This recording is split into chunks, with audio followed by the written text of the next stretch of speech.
married with 3 adult kids, all employed and moved out.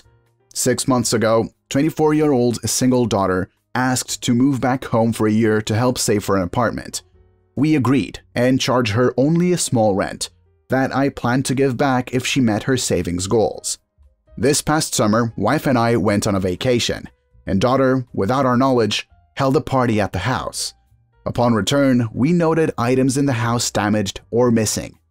Daughter admitted to what happened and committed to pay for damaged and stolen items. I was upset and felt the privacy and sanctity of my castle was violated. It made me sick to my stomach that strangers I didn't know were in my house and pilfered through my stuff. I got over it and we moved on. However, I made it very clear to my daughter that no visitors were allowed in our house in the future unless we were present and or approved in advance. Fast forward to the holidays. After Christmas, wife and I went on a 3-day getaway. Prior to leaving, I installed a wireless nanny-cam device in the living room that is hooked up to the internet. I did it on my own without advising my wife and daughter. Kind of like a trust but verify situation. After a day, I logged into the camera about 9 p.m. and although there wasn't a party going on, my daughter had a guy in the house, engaging in an activity I can't unsee. I quickly turned the computer off and told my wife, and then crap hit the fan. She accused me of violating my daughter's trust and dignity. She immediately called my daughter and advised that I was spying on her, and our mini getaway devolved into a series of mean-spirited comments and silent treatments. Upon our return home, daughter was in the process of moving out, and without getting into specifics, I'm apparently the equivalent of pawn scum. In my defense, what I saw for all of 5 seconds was not expected on my part. Daughter wasn't in a relationship or even dating. Further, she violated my specific rule of not having guests over, and there was only a single camera that covered the living room, not an area where there is normally an expectation of privacy. Although it's embarrassing all around, I don't think I'm the a-hole. I believe I was within my rights to protect and surveil my house in the manner that I did. Wife's position is that I had no right to put a camera in the living room without her knowledge, and daughter's position is that if she knew about the camera, she wouldn't have invited anyone over, but nevertheless believes she did nothing wrong, as she was a rent-paying adult and was entitled to have a single person over, and what I did was a gross invasion of her privacy. For the record, I didn't pass judgment. Daughter is a mature adult and could have engaged in whatever legal activity she chose, just not in my house involving another person. So here I am, just over a week later, looking for the opinion of strangers on the internet. Am I the a-hole? Now the top comments. Everyone sucks here. You violated a trust. She violated a trust. Your daughter is 24 and you expect her to not have a guest. She's an adult and you've been charging her rent. No visitors is unreasonable for that age. Don't care if you were planning to give her rent back or not. Not the a-hole. I'll give you a ding for not informing your wife. However, the camera was in a public room. You gave her a strict rule of no visitors after having a party where your possessions were stolen and destroyed. Right there, she can't be trusted. If she knew about the camera, she wouldn't have invited anyone over. Right, because she knew it was wrong. If anyone was sure they'd get caught, they wouldn't do anything, right? Under the terms of her rental agreement, she was not entitled to have anyone over without your permission.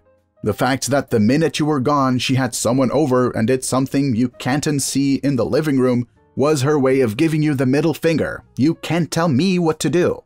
That is not the behavior of an adult. Of course, an adult wouldn't have trashed your house in the first place. Update. My daughter, whom I still love very much, is currently living with a friend, but most of her stuff is still here. It's a toss-up what the future holds as far as her living situation.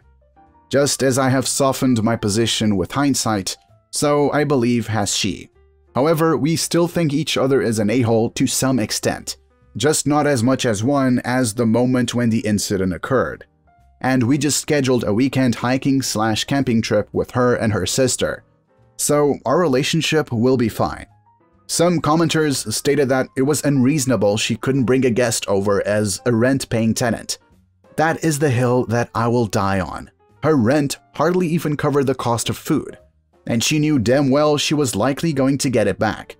My wife and I have been very, very generous with our adult children.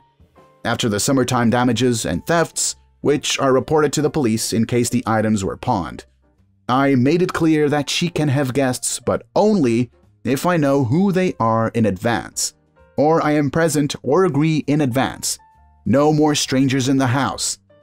As an aside, the party had about 30 people, and some were friends of friends. I was appalled when the full details were finally known. There's lots more to that story. If she wanted a Tinder hookup, I get it, but still gross. That's what Holiday Inn Express is for. She has a job and isn't destitute. Important to note that she agreed fully at the time, only to argue a different case in the immediate aftermath. My wife, again with a do-over. I might have been more strategic with my discovery and utilized the info differently, as the crap hit the fan as soon as I told her what I saw. It was very visceral and raw. However, we have a deep bond after 35 years, and have weathered greater storms than this. At least with all the information out immediately after it happened, there wasn't an opportunity for a bald-faced lie to be made to me.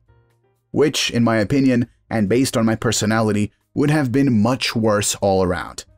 All evidence has been erased and or destroyed. This Sunday was my 23 male, brother's 28 male funeral. Nearly everyone from the family attended. Just some of the eldest couldn't because of COVID. I haven't seen my family since years, and saw them again at the funeral. So everyone said his goodbye and took a look at my brother, who laid down in the casket. Some cried and some hold their tears back. As I have looked at him, I just felt totally relieved, not sad. Maybe a little sorry for him. However, the same night I just planned to stay at my parents' house, the first time after years, again, some old school friend came over to wish their condolences, and also my best friend. We got to my old room, and he brought alcohol and we drank. I am someone who just keeps talking and let out his feelings while drunk, and so I talked and talked. What we didn't know is that my cousin, 15 female, has recorded us without our notice and showed everything to my parents.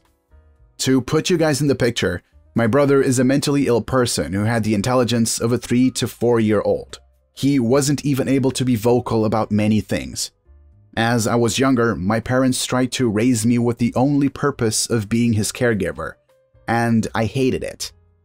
They forced to clean my brother as I was 10 to 11 years old, because I had to learn it anyway. It grossed me out to clean him, change his clothes, and change his diapers. I hated him and my parents. As a 14-year-old, I started to act out, and the police had to bring me back home a couple of times. Even Child Protective Services was involved, but nothing happened first. The last time before actions happened, I escaped home for about 2 weeks, before police had found me with the rest of the money I stole from Dad's pocket. Then a therapist talked with me from Child Protective Services, and it was clear I couldn't go back home. However, this Monday morning, my parents, my aunt, and cousin waited for me downstairs to confront me. There was a lot of yelling. This little goblin recorded me speaking about for 40 minutes. Finally, I burst out and admit that I feel relieved that my brother died, and that it was their fault that I hated him. It just bothers me all the time at the moment, and I honestly don't know if I'm wrong here. While I feel good about it being out of my system, I think it was unfair to kick my grieving parents as they were already suffering. Am I the a-hole? Now the top comments. Not the a-hole. Your cousin is an a-hole who needs to be taught about privacy. Your parents are the biggest a-holes here though. That is no way to raise a kid. He was their child, their responsibility, and not yours. You were a kid. You deserved your own life, childhood, dreams, and goals, not to take back seat to their other kid. It is unacceptable for them to assign you the lifelong responsibility of caring for a dependent, even more so when you were still a child. I understand they felt like they had to make arrangements, but that should have been financial planning for an eventual care home when they could no longer care for him, not training up their second kid to do so. Not the a-hole. You were the victim of parentification, and it was abhorrently wrong for your parents to force that on you. The cousin that filmed it with the sole intention of causing drama can go kick rocks too. I, 28 male, always butted heads with my parents growing up, while my brother, 26 male, always kept his head down and stayed quiet. Because of this, they always favored him. My brother and I never let this favoritism affect our relationship, but it made me sour to our parents. My brother moved out and eventually got a girlfriend. After dating for 2 years, they got engaged and moved in together. My parents are Christian and blew up at my brother and his fiancée about living together before they were married. For the rest of their engagement, my parents would flip into hysterics about them and made his fiancée really uncomfortable. Once they were finally married, my parents calmed down, but now my brother and his wife are low contact with them. Because of all of this, my parents are now treating me like the new favorite, despite my distaste for them. Here is where it gets complicated. I met a girl a year ago who I spent all of quarantine with, and now we just moved in together. I can confidently say, after spending every day together for a year, that I plan on spending the rest of my life with her. Important note, my brother's wife is a mild-mannered, inoffensive white girl. My girlfriend is Jamaican and combative like myself. My parents are white and have openly discussed their racist views to me and my brother. My mother even told me as a teenager that if I brought a black girl home, she would not be welcome in my mother's house. Needless to say, my parents would not approve of my relationship and give me worse hell than they gave my brother if it ever came to light. Here is where I may be the a-hole. I discussed what to do with my girlfriend, and initially, I was going to go no contact with my parents. But after a bit of thinking, we realized I was getting gifts, financial help, and some other perks because of my favorite status. So we decided that I would go low contact with them and keep things amicable so I can fly under the radar and milk the situation for the foreseeable future. So far, I was able to have my dad unknowingly gift my girlfriend an immersion blender for Christmas, in addition to an electric shaver for myself. Lastly, I asked my brother and his wife their thoughts on this, and they agreed it might be a bit of an a-hole move, but well-deserved. Of course, they agreed to keep our secret, and this situation is currently ongoing. So, am I the a-hole? Now the top comments. They sound terrible. Milk them, and when you're ready, run. Signed, a white woman, now married to a Pacific Islander, that got scotch drunk one night and screamed at my racist white parents, "You can either drop your bullcrap views and get on board with my relationship, or never see me or your future grandchildren," when I was only a month into dating my now husband 10 years ago. They still slip up from time to time and need to be re-educated about a lot. It's amazing how their perspective began to shift when the thought of grandchildren entered the picture. Not the a-hole. To my understanding, you are not telling your toxic racist parents about your girlfriend and accepting gifts from them that they would not have given had they known about her. The first thing is good. The second has no moral value either way. So I, 25 male, went to a party at my best friend's house this past weekend. I didn't want to get too drunk, so I decided to DD us to the bar, then Uber home if I needed to. My plan was to leave my car downtown and come back the next day to get it. So as we were ready to head to the bar, I offered a ride to my friends. My best friend, Jeremy, the pre-game host, got in the front. Our other buddy got in the back seat. We were waiting on Annie, Jeremy's girlfriend, to get in for us to leave, when we saw her coming out with Lauren. Lauren is my ex-girlfriend of a year, that is best friends with Annie. We all used to hang out as a friend group, and when we dated, Jeremy and Annie were our best friends. I avoided Lauren like the plague for most of the pregame, and everyone knows I dislike her. When Annie got in the back, so did Lauren. I immediately told Lauren to get out. She started to argue, saying things like, "Just drive, OP.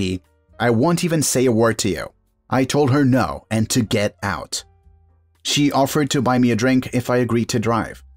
I could see Jeremy and Annie giving looks to each other, and Annie finally said, "Fine, we will get another ride." They got out and met us out about 30 minutes later. Annie got upset at me, saying they had to Uber from their place, and it was rude to make my friend, I've known Annie since I was 11, pay for a ride. I told her that she knew I disliked Lauren, and assuming Lauren could get a ride with me was ridiculous. Jeremy is saying I had every right, but Annie is saying I embarrassed Lauren and am an a-hole for that. Am I the a-hole? Now the top comments. So let me get this straight. While it is common knowledge that you dislike Lauren, they decided to bring her along anyway, even though they know you don't like her. Then she starts arguing because it's your car and she got in without your permission, even though you don't like her and it's obvious by now. You could have drove, but it is your car. I agree with that bit. If you don't want Lauren in your car, that's your decision, not Lauren's. Her trying to bribe you to let her drive by buying you a drink? You're driving. Drinking and driving is a big no-no. Her arguing that you won't let her? Also ridiculous, like you said. Not the a-hole. Annie and Lauren were wrong thinking you just let her in without a previous heads up and confirmation. Soft, not the a-hole. You could have handled it a little bit better. But Annie is the biggest a-hole. She knows you don't like Lauren and she didn't ask your permission for Lauren to ride in your car. And entitlement in Lauren. Holy shoot. Not the a-hole. Annie knows you avoid Lauren, so the only person who embarrassed Lauren is Annie, for doing something she knew you would be uncomfortable with and forcing you to call out the issue. You didn't volunteer to give Lauren a ride. Annie knows you don't want to be around her. So this is a situation she created. The gal of getting into your ex's car and being like, "Just drive." I can't even.